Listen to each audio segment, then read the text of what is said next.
अब हम demand function की हेल्प से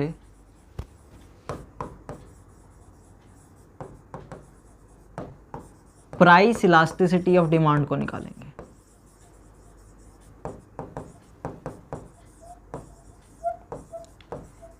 लेकिन इसे समझने से पहले एक बेसिक सा मैथ्स का कंसेप्ट समझ लेते हैं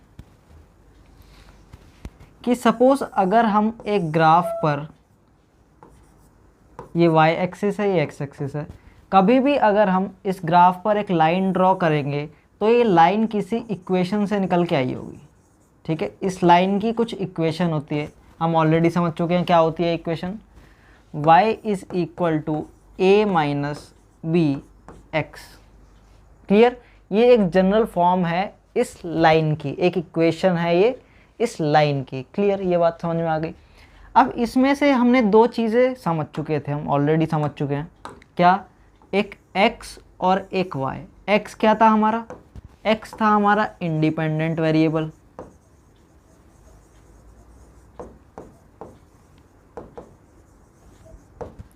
और y क्या है हमारा? Dependent variable.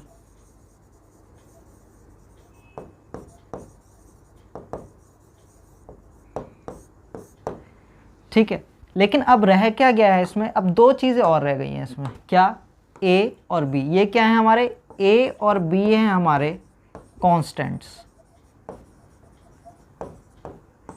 अब ये जो कॉन्स्टेंट्स हैं इस इक्वेशन में काम क्या करते हैं? अब हमें a और b का रोल समझना है कि a और b इस इक्वेशन में क्या करते हैं। ठीक है, तो सपोज मैं यहाँ पर a की कुछ वैल्यू ले लेता हूँ।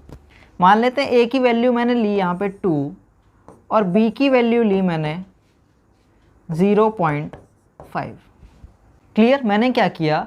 a और b का रोल समझने के लिए मैंने इनकी कुछ वैल्यूज़ ली अपनी मर्ज़ी से, और अब इन वैल्यूज़ को मैं इस इक्वेशन में डाल के देखूँगा कि क्या होगा।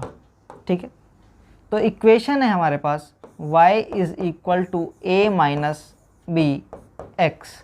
अब मैं a और b की वैल्यू यहाँ से सब्सटीट्यूट कर लूँगा, तो y is equal to a की जगह आ गया 2 और b की जगह आ गया 0.5 और x ऐसे ही रहेगा। अब हमने 8th क्लास में इक्वेशन की वैल्यूज़ निकालना सीखा है। हम x और y की वैल्यूज़ निकाल सकते हैं। कैसे निकालते थे? एक बॉक्स बनाते थे, इस बॉक्स में हम क्या करते थे? x और y की दो दो वैल्यूज़ निकाल लेते थे।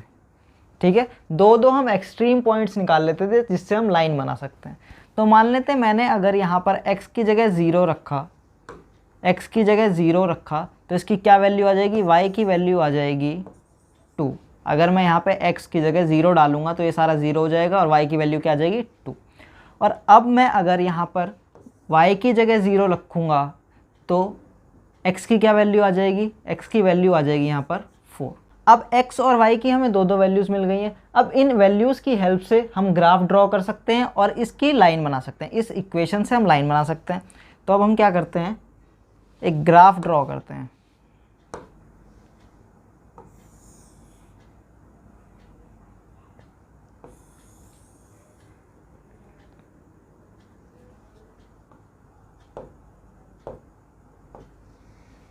ये है हमारा y एक्सिस और ये है हमारा x एक्सिस।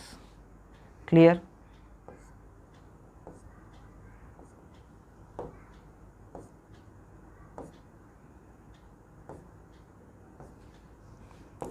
टू 4 6 8 10 12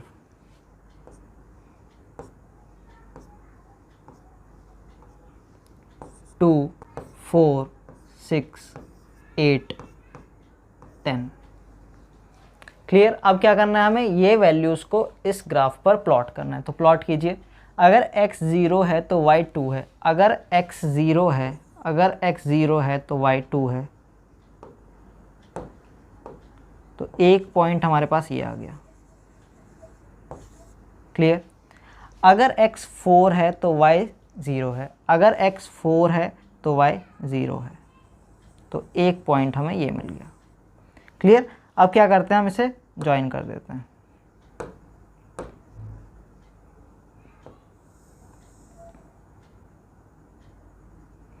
ठीक है। तो इस इक्वेशन की लाइन हमने ये ड्रॉ कर लिया। क्लियर, समझ में आ गया। अब क्या करते हैं, अभी मैंने वैल्यूज़ क्या ली थी, ए और बी की वैल्यूज़ 2 और 0.5 ली थी। अब मैं क्या करता हूँ, सबसे पहले ए की वैल्यू को चेंज करके देखता हूँ कि क्या होगा, इस लाइन पे असर क्या होगा। ठीक है, तो अब की बार मैं ए को रखता हूँ 4 और बी को मैं चेंज नहीं करता, सेम एज इट इज़ 0.5 रखता हूँ। तो क्या होगा, इक्वेशन है y is equal to a minus B X. Values को सब्सटीट्यूट कीजिए, a की जगह 4 रखना है, b की जगह 0.5 रखना है और x ऐसे ही रहेगा। ठीक है, हमने चेंज क्या किया है, सिर्फ 4 को चेंज किया है। पहले वाले में क्या था, 2 था, अब की बार हमें 4 मिला है। क्या करना है, अब हमें वैल्यूज़ निकालनी है। वैल्यूज़ कैसे निकालेंगे, x और y। अगर x की वैल्यू यहाँ पे मैं 0 रखूँ तो y क्या आ जाएगा, 4। क्लियर, अगर मैं यहाँ पे x 0 डालूंगा तो y आ जाएगा 4, और y अगर मैं यहाँ पे 0 रखूँ तो x कितना आ जाएगा, x आ जाएगा हमारा 8। क्लियर, अब इसको मैं उसी ग्राफ पर ड्रॉ करके देखता हूँ कि क्या होता है। x अगर 0 है तो y 4 है, x अगर 0 है तो y 4 है, एक पॉइंट हमें ये मिल गया। x अगर 8 है तो y 0 है, x अगर 8 है तो y 0 है, तो एक पॉइंट हमें ये मिल गया। अब मैं क्या करता हूँ, इसको ज्वाइन कर देता हूँ।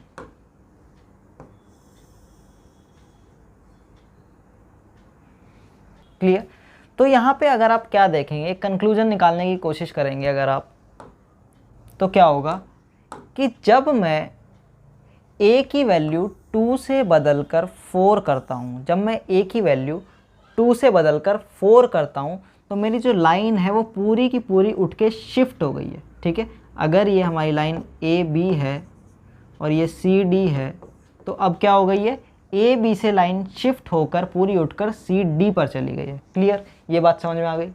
ठीक है, आगे समझते हैं अभी। और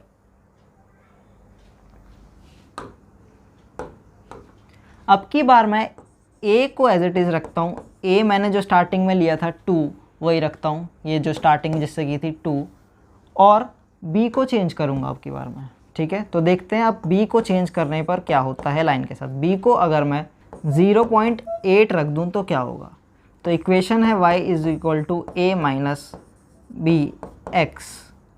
तो y is equal to a की वैल्यू 2 और b की वैल्यू 0.8 x। अब क्या करेंगे, हम एक बॉक्स बनाएंगे और x और y की एक्सट्रीम वैल्यूज़ निकाल लेंगे जिससे कि हम लाइन बना सके। तो x अगर मैं यहाँ 0 डालूँ तो y की वैल्यू क्या आ जाएगी, 2, और अगर मैं y 0 डालूँ तो x की वैल्यू अगर आप सॉल्व करेंगे तो आ जाएगी 2.5। क्लियर, अब इसको मैं दोबारा प्लॉट करता हूँ, किस पे, उसी ग्राफ पे। अगर x 0 है तो y 2 है, अगर x 0 है तो y 2 है, एक पॉइंट हमें ये मिल गया। अगर x 2.5 है तो y 0 है, x 2.5 तो y 0, तो अराउंड पॉइंट यहाँ पे आएगा कहीं, तो एक पॉइंट हमें ये मिल गया। तो अब हम इस पॉइंट को ज्वाइन कर देंगे तो क्या मिलेगा हमें, कैसी लाइन मिलेगी। क्लियर, हमने क्या किया, तीनों इक्वेशन को उठाकर इस ग्राफ पर प्लॉट करके देख लिया कि क्या होता है। ठीक है, सबसे पहली इक्वेशन क्या थी हमारी, ये वाली। दूसरी इक्वेशन क्या थी हमारी, ये वाली। तीसरी इक्वेशन क्या थी हमारी, ये वाली। हमने क्या किया, तीनों को एक ही ग्राफ पर प्लॉट करके देख लिया कि लाइन के साथ क्या चेंजेस होते हैं। तो जब हमने a को चेंज किया, 2 से 4 किया, तो पूरी लाइन शिफ्ट होकर आगे की तरफ बढ़ गई, और जैसे ही हमने b को चेंज किया, b कितना था हमारा 0.5, और यहाँ पे हमने कितना कर दिया 0.8, तो क्या हुआ, एक पॉइंट तो वही रहा लेकिन दूसरा पॉइंट चेंज हो गया, यानी कि इसका स्लोप चेंज हो गया। स्लोप बेसिकली क्या होता है, स्लोप होता है कि अगर ये लाइन है और इस पे मैं एक बॉल रखूं तो ये कहाँ की तरफ जाएगी, नीचे की तरफ जाएगी, तो इसका ढलान कैसा है। क्लियर, स्लोप कैसा है। तो जब हम स्लोप की बात करते हैं तो किसकी बात करते हैं, हम ढलान की बात करते हैं। तो सपोज एक लाइन ये है और एक लाइन ये है हमारे पास। ठीक है, तो मैंने यहाँ पे बॉल रखी एक, ठीक है, यहाँ पे मैंने एक बॉल रखी। अब मैं आपसे पूछता हूँ, बॉल सबसे पहले इस पे नीचे आएगी, ये ए बी लाइन है और ये ए सी लाइन है।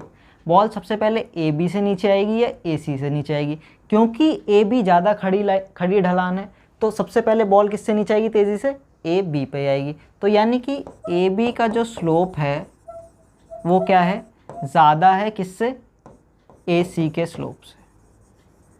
क्लियर? स्लोप समझ में आ गया? स्लोप सिर्फ इतना सा मतलब है, स्लोप होता है ढलान। जितनी सीधी खड़ी लाइन उतनी ज़्यादा स्लोप, उतनी ज़्यादा ढलान, और जितनी फ्लैट लाइन उतना कम स्लोप, उतनी कम ढलान। तो यहाँ पे क्या हो रहा है कि सिर्फ ढलान चेंज हुई है, सिर्फ स्लोप चेंज हुआ है। तो अब मैं क्या कंक्लूड कर सकता हूँ कि जो मैंने इक्वेशन लिखी थी y = a minus B X, इसमें अब हमें सारी चीज़ें पता चल गई। ये क्या है? Dependent variable. x क्या है? Independent variable. और a क्या है हमारा? a है हमारा शिफ्टर, क्योंकि ये शिफ्ट करने में हेल्प कर रहा है। अगर आप यहाँ पे देखेंगे तो क्या कर रहा है? शिफ्ट करने में हेल्प कर रहा है। ए की वजह से हम क्या हुए हैं? शिफ्ट हुए हैं। इसको हम इंटरसेप्ट भी कहते हैं। ठीक है, ये क्या कर रहा है? शिफ्ट कर रहा है, इसको हम इंटरसेप्ट कहेंगे। और ये क्या है हमारा? ये है हमारा स्लोप चेंज करने में हेल्प कर रहा है। यानी बी क्या है हमारा? स्लोप को चेंज करता है। ये क्या है हमारा? स्लोप। तो अब हमें सारी चीज़ें पता चल गई, हमें वेरिएबल्स भी पता चल गए इस इक्वेशन में क्या होते हैं, हमें कांस्टेंट भी पता चल गए कि ये क्या काम कर रहे हैं। ठीक है, अब हमारे पास डिमांड फंक्शन है। डिमांड फंक्शन है हमारे पास dx = function of price of x good. Clear? इसमें क्या है? दो वेरिएबल हैं। ये क्या है? डिपेंडेंट वेरिएबल है। ये क्या है? इंडिपेंडेंट वेरिएबल है। इसको क्या करेंगे हम? इस इक्वेशन में रिप्लेस कर देंगे तो क्या हो जाएगा? y = a minus B X. हमें क्या करना है? इस इक्वेशन के अंदर ये दो वेरिएबल्स को सब्सटीट्यूट करना है। ठीक है, तो क्या करेंगे हम? y की जगह क्या आ जाएगा हमारा? dx, या इसको हम qx लिख सकते हैं। q की कितनी क्वांटिटी है, और a ऐसे ही रहेगा, b ऐसे ही रहेगा, और x की जगह क्या लिख सकते हैं हम? Price of good p। कैसे सब्सटीट्यूट किया मैंने? x जो था वो क्या था? Independent variable. तो इंडिपेंडेंट वेरिएबल की जगह क्या कर दिया मैंने? p डाल दिया, क्योंकि p भी इंडिपेंडेंट है।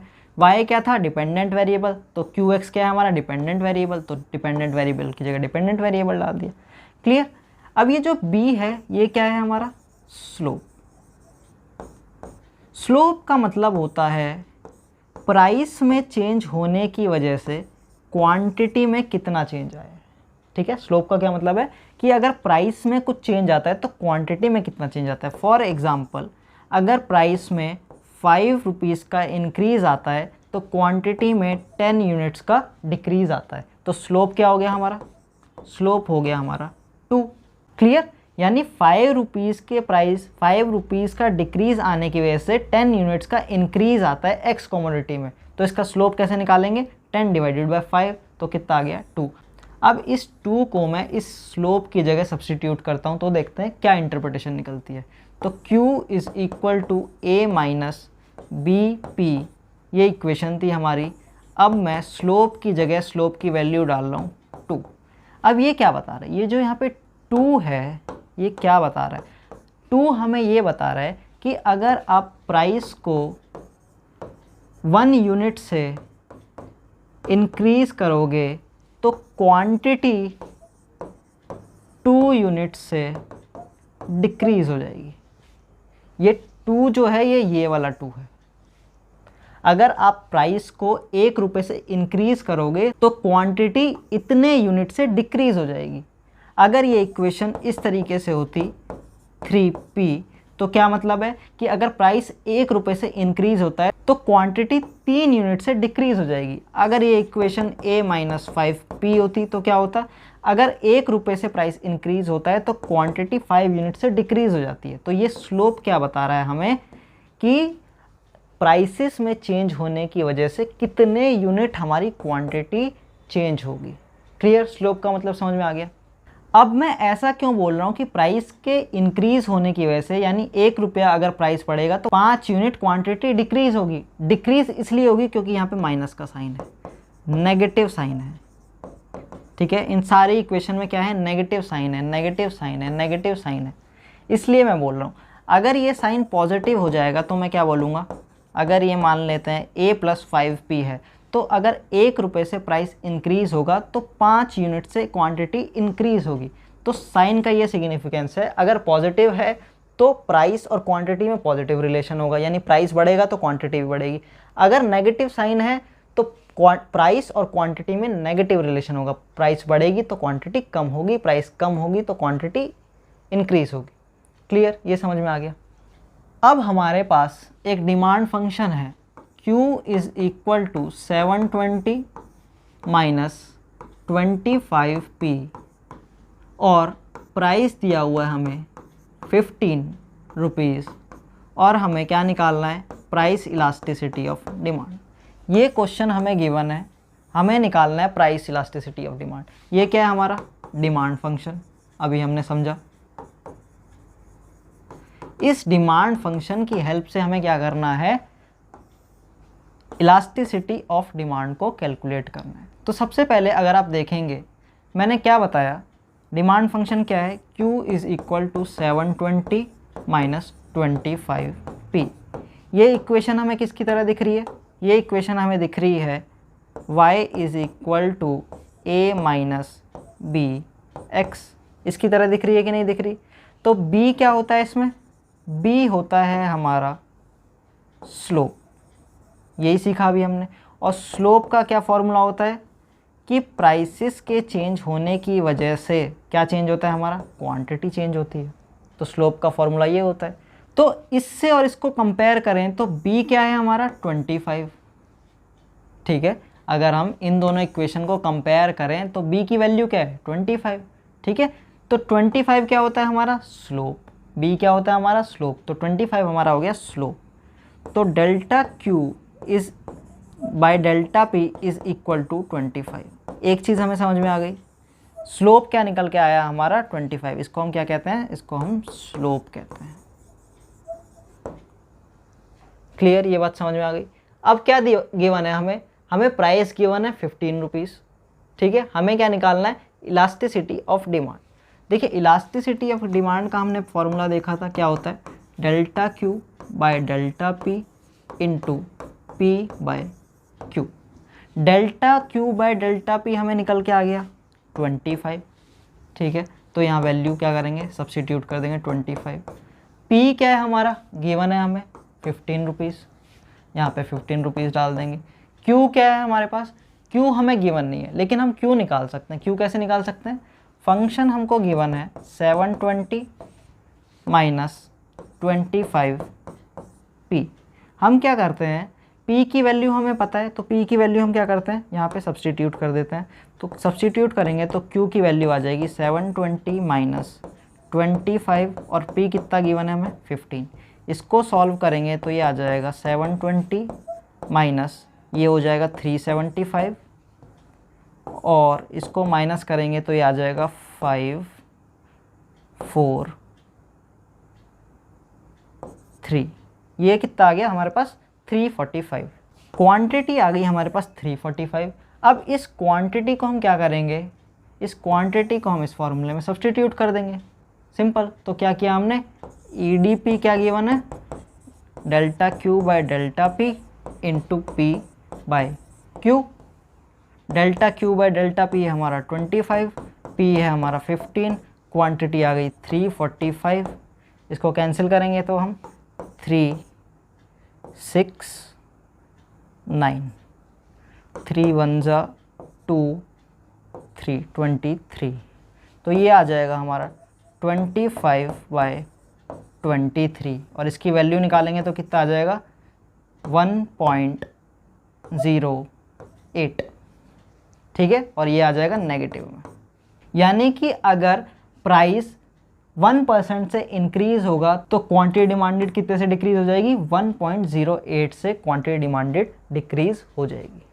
क्लियर, तो हमें समझ में आ गया कि जब भी हमें डिमांड फंक्शन गिवन होगा इस तरीके से जब हमें डिमांड फंक्शन गिवन होगा तो हमें पता है कि ये वाले जो टर्म है जो प्राइस के साथ कोएफिशिएंट है वो क्या होता है हमारा स्लोप, और स्लोप का फॉर्मूला होता है delta Q by delta P.